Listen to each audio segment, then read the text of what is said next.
Halo teman-teman semuanya, kami akan mempresentasikan mengenai mengukur dan mengendalikan aktiva yang dikelola. Mata kuliah ini adalah mata kuliah sistem pengendalian manajemen yang diampu oleh Ibu Mutiara Maimunah. Nama saya Evelyn Thomas Yonatan dengan NIM 2021-040 dan rekan saya. Saya Okinawa Valentine dengan NIM 2021-118. Kami adalah mahasiswa dari Universitas Katolik Musikaritas semester 4. Oke. Yang pertama, tujuan dari pengukuran penggunaan aktiva adalah yang pertama, untuk memberikan informasi yang berguna dalam membuat keputusan yang bagus mengenai aktiva yang digunakan. Yang kedua, untuk memacu para manajer agar membuat keputusan yang merupakan kepentingan untuk perusahaan. Yang ketiga, untuk mengukur kinerja unit usaha sebagai suatu entitas ekonomi. Lanjut, dua metode untuk menghubungkan antara laba dengan dasar investasi atau aktiva. Yang pertama ada ROI atau Return on Investment, yaitu yang mengukur tingkat pengembalian atas investasi. Rumusnya, pendapatan dibagi dengan investasi. Lalu yang kedua adalah EVA atau Economic Value Added, yang dengan rumus beban modal dikurangi net operating profit. Next, kita lanjut ke struktur analisis, yaitu memfokuskan laba tanpa mempertimbangkan aktiva yang digunakan untuk menghasilkan laba tidak untuk proses pengendalian. Tujuan sebuah perusahaan yang fokus pada laba yaitu untuk menghasilkan pengembalian atau return yang memuaskan atas modal yang digunakan. Lalu, asumsi kedua perusahaan menghadapi risiko yang sama. Contohnya, laba sebesar 1 juta di suatu perusahaan yang memiliki modal 10 juta tidak mencerminkan kinerja yang baik dibandingkan dengan laba yang sebesar 1 juta dari perusahaan yang memiliki modal 5 juta. Next, contoh perusahaan. Golden Grain, sebuah unit usaha dari Quaker Oats, memiliki profitabilitas yang tinggi dan tampak sebagai salah satu unit usaha Quaker Oats yang terbaik. Tetapi Golden Grain diakuisisi oleh Quaker Oats dengan premi di atas nilai bukunya berdasarkan aktivitas yang digunakan. Sebagaimana diukur oleh premi ini, sebenarnya Golden Grain memiliki kinerja di bawah rata-rata. Lanjut, dua sasaran kinerja para manajer unit usaha. Mereka harus menghasilkan laba yang mencakupi dari sumber daya yang digunakan. Mereka juga dapat menggunakan sumber daya tambahan hanya jika penggunaan tersebut menghasilkan tingkat pengembalian yang memadai. Sebaliknya, mereka harus menghentikan penggunaan aktiva itu jika laba tahunan yang diperkirakan dari penggunaan aktiva tersebut lebih rendah daripada kas yang didapat direalisasikan dari penjualannya. Lanjut, ini adalah laporan keuangan unit usaha. Bisa dilihat, dalam laporan unit usaha itu terbagi dalam aktiva lancar, aktiva tetap, kewajiban lancar, ekuitas perusahaan, dan juga laporan laba rugi untuk melihat sebagaimana efektivitas suatu perusahaan.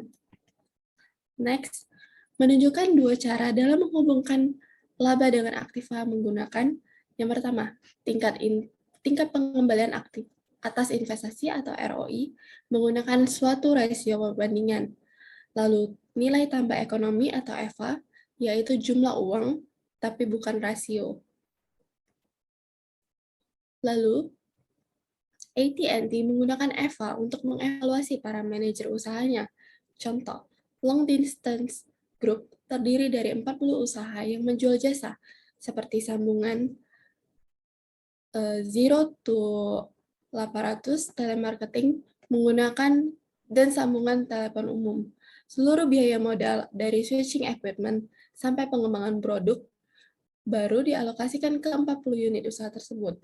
Setiap manajer unit usaha diharapkan untuk menghasilkan pendapatan operasional yang melebihi biaya modal tersebut. Diego PLC yang portofolio mereknya meliputi Burger King, Guinness, dan Häagen-Dazs menggunakan EVA untuk membantu pengembalian keputusan bisnis dan mengukur dampak dari tindakan manajemen. Analisis EVA pada atas tingkat pengembalian Diego yang berasal dari merek minuman keras mengarah ke penekanan baru dalam produksi dan penjualan vodka yang berbeda dengan Scotch, tidak mengeluarkan biaya penyimpanan dan gudang. Lalu mengukur aktiva yang digunakan. Yang pertama, kita bisa menggunakan kas. Hampir semua perusahaan mengendalikan kas secara terpusat, karena pengendalian pusat memungkinkan penggunaan saldo kas yang lebih kecil daripada jika setiap unit usaha memegang saldo kas yang dibutuhkannya untuk menyeimbangkan antara arus kas masuk dan arus kas keluar. Lalu memasukkan kas pada jumlah yang lebih besar daripada saldo yang biasanya dipegang.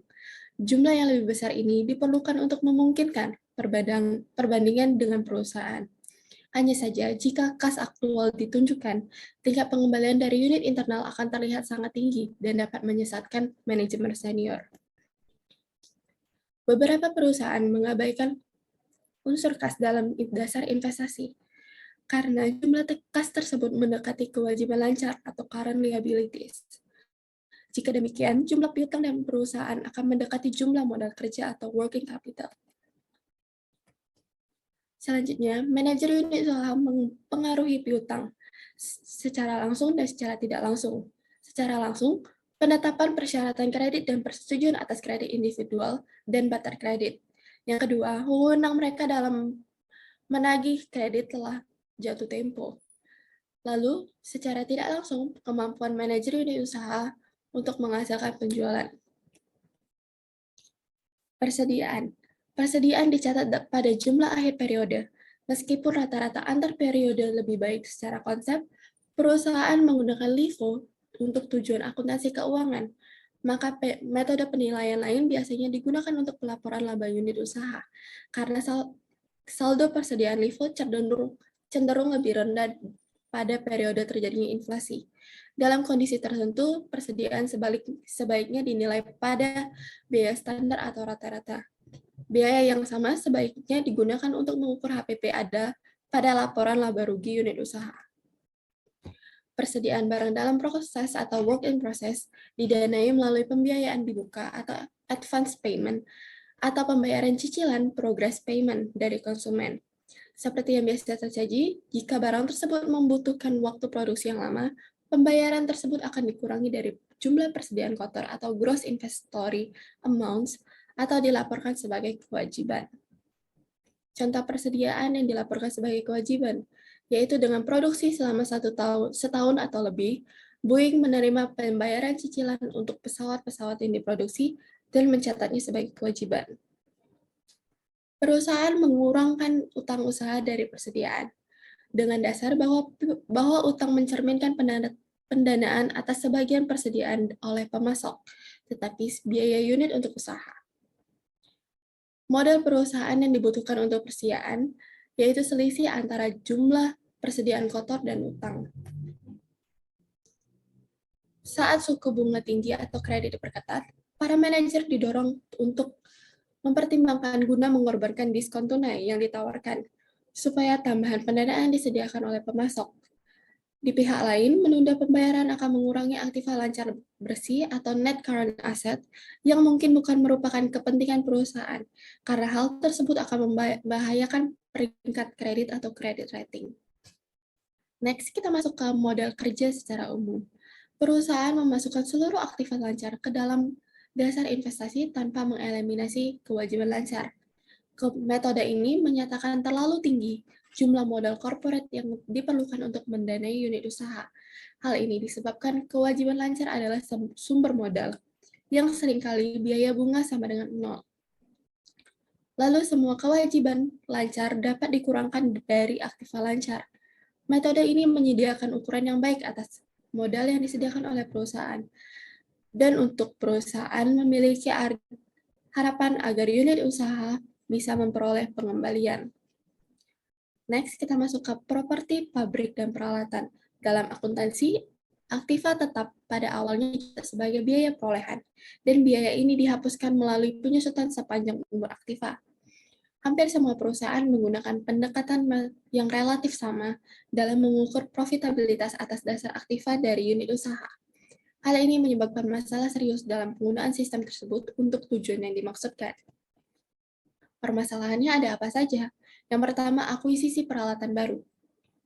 Apabila penggunaan yang menggunakan EVA, pada tahun pertama akan mengalami penurunan bukan kenaikan. EVA akan meningkat seiring menurunnya nilai buku. Kenaikan EVA tiap tahunnya tidak mencerminkan perubahan ekonomi yang sesungguhnya.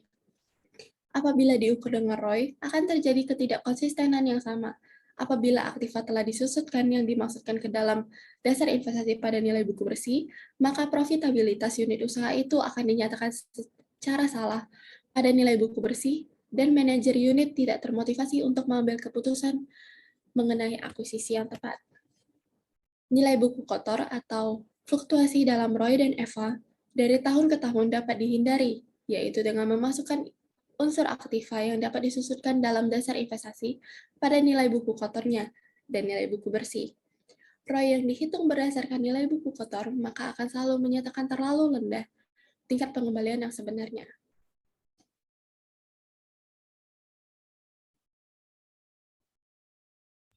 Baik, selanjutnya saya akan membahas materi mengenai disposisi aktiva. Apabila suatu mesin dianggap dapat menggantikan mesin yang ada dan memiliki nilai buku yang belum disusutkan, akan diketahui bahwa tidak relevan dalam analisis ekonomi atas usulan pembelian. Nilai buku kotor hanya meningkatkan sebesar selisih nilai buku bersih setelah tahun pertama dari mesin baru dengan nilai buku dari mesin lama. Maka jumlah yang relevan investasi tambahan akan dinyatakan terlalu rendah dan EVA dinyatakan terlalu tinggi. Hal ini mendorong manajer untuk mengganti mesin lama dengan yang baru, meskipun tidak dibenarkan secara ekonomis. Nah, apabila aktiva dimasukkan dalam dasar investasi pada biaya awalnya, maka manajer unit usaha termotivasi menghilangkan aktiva tersebut, meskipun aktiva itu memiliki kegunaan karena dasar investasi unit usaha akan berkurang sejumlah biaya penuh dari aktiva itu. Baik, selanjutnya penyusutan anuitas. Apabila penyusutan ditentukan dengan metode anuitas bukan metode garis lurus, maka perhitungan profitabilitas unit usaha menunjukkan ROI dan EVA yang tepat karena mengaitkan pengembalian investasi yang implisit atau dalam perhitungan nilai sekarang. Penyusutan anuitas, jumlah penyusutan rendah pada tahun awal saat ini, investasi masih tinggi dan meningkat seiring menurunnya investasi pada tingkat pengembalian yang konstan.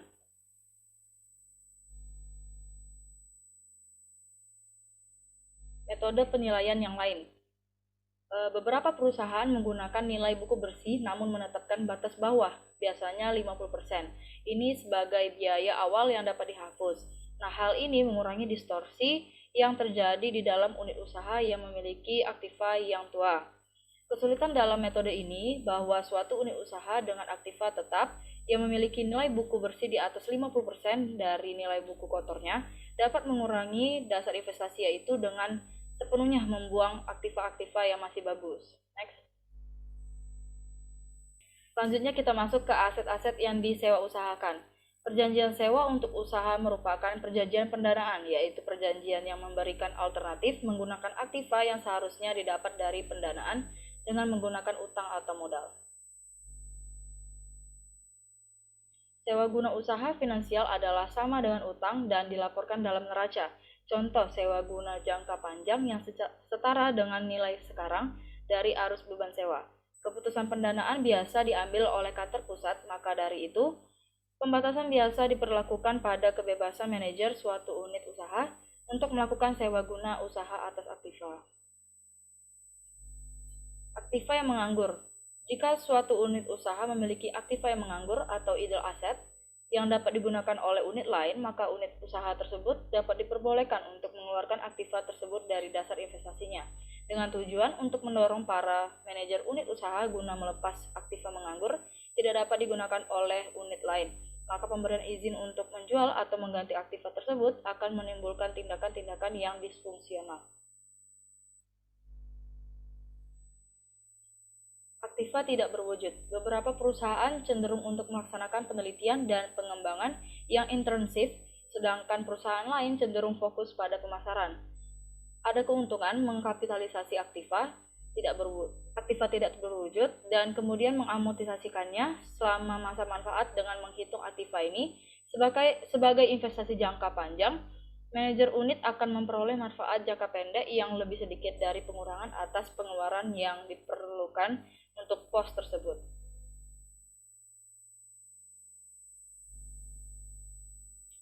Kewajiban tidak lancar. Modal permanen bisa didapat dari kumpulan dana korporat. Korporat memperoleh dana dari pemberi pinjaman, investor, modal, dan laba ditahan. Untuk unit usaha, jumlah dana tersebut adalah relevan namun tidak dengan sumber asal dana. Meski demikian, dalam situasi tak lazim, pendanaan unit usaha ini mungkin merupakan hal yang aneh dari unit usaha itu tersendiri. Selanjutnya kita masuk ke materi beban modal. Kantor pusat korporat menentukan tarif atau rate digunakan untuk menghitung beban modal atau capital charge. Tarif tersebut seharusnya lebih tinggi daripada tarif korporat untuk pendanaan dengan utang karena dana yang terlibat merupakan campuran antara utang dan modal berbiaya lebih tinggi. Biasanya tarif tersebut diterapkan di bawah estimasi biaya modal, sehingga EVA atas rata-rata unit usaha berada di atas 0.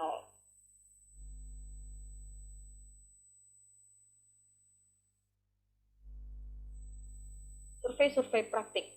Poin pertama, sebagai besar perusahaan memasukkan unsur aktiva tetap ke dalam dasar investasi pada nilai buku bersih.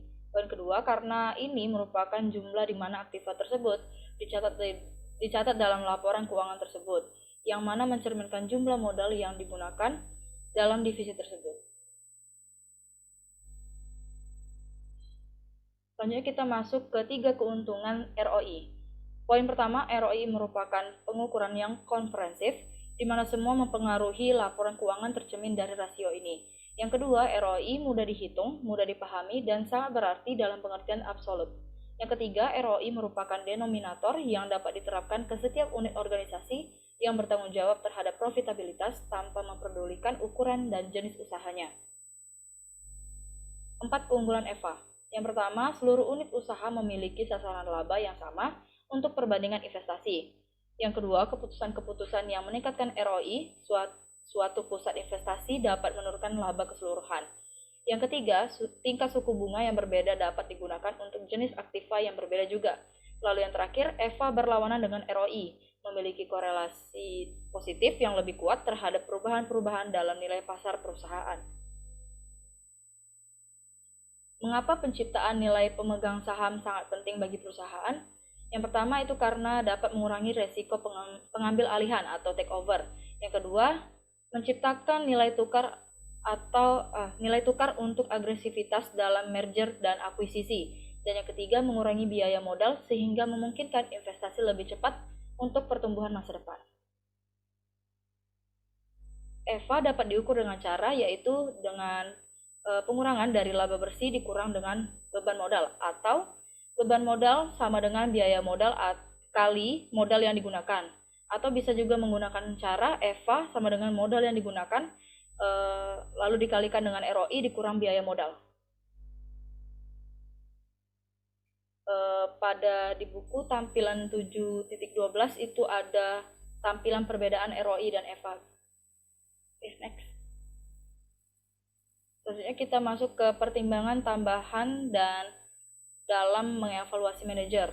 Yang pertama, ROI digunakan sangat luas, tetapi kesalahan konseptual ROI untuk evaluasi kinerja adalah suatu dan menyebabkan timbulnya perilaku disfungsional dari para manajer unit usaha. Yang kedua, EVA sebagai perangkat pengukuran kinerja sangat disarankan, tetapi EVA tidak menyelesaikan seluruh masalah yang berkaitan dengan perhitungan aktiva tetap, kecuali metode penyusutan anuitas dilakukan, tetapi sangat jarang. Lalu poin kedua, jika metode nilai buku kotor atau gross book value digunakan, suatu unit usaha dapat meningkatkan EVA dengan mengambil tindakan yang bertentangan dengan kepentingan perusahaan. Lalu jika menggunakan nilai buku bersih atau net book value, EVA akan langsung meningkat karena berlalunya waktu penggunaan. Mengevaluasi kinerja ekonomi suatu entitas. Laporan manajemen cenderung menggunakan informasi historis atas biaya aktual yang digunakan. Untuk laporan ekonomi menggunakan informasi yang cukup berbeda. Laporan-laporan ekonomi ini dapat dijadikan sebagai dasar memperoleh nilai perusahaan secara keseluruhan atau break-up value yang berguna bagi organisasi luar yang sedang akan membuat penawaran pengambil alihan perusahaan. Perbedaan jelas antara dua laporan ini adalah laporan ekonomi yang lebih berfokus pada profitabilitas di masa depan dibanding profitabilitas yang sekarang. Baik, itu tadi sekian dari pembahasan kami kali ini mengenai mengukur dan mengendalikan aktiva yang dikelola. Kiranya presentasi kami kali ini dapat berguna bagi teman-teman. Dan kiranya ada kesalahan mohon dimaafkan dan kami akan memperbaiki di presentasi kemudian hari.